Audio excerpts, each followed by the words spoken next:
जमी को जलर सुषम बंटन निमंते प्रत्येक वर्ष पानी पंचायत पक्ष पालित होइछि। आज बौद्ध जिला जलसेचन विभाग पक्षरु स्थानीय सालुंकी जलसेचन प्रकल्प शीर्ष कार्यालय परिसर में विभाजन स्तरीय पानी पंचायत पक्ष पालित होइछि। शीर्ष कमिटीर सभापति पैदर महाकुड़ଙ୍କ अध्यक्षताରେ अनुष्ठित कार्यक्रम में मुख्य अतिथि रूपे बौद्ध विधायक तथा शासक दलर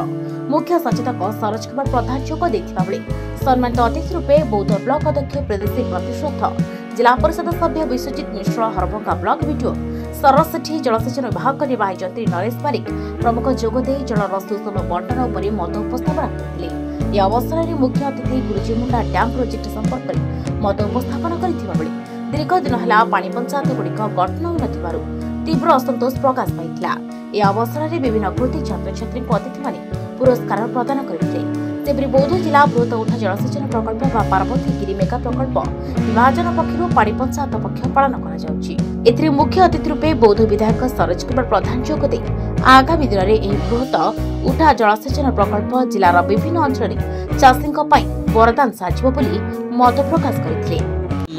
पंचायत पक्ष आम जिलार इरिगेशन डिपार्टमेंट 2002 मसीह गठन होते भी पानी पंचायत 2024 मध्य अनेक किसी नियम परिवर्तन होती किंतु ये कमिटी किंबा चाषी कूल जो प्रकृत हवा कथा से पूर्व सरकार भूल नीति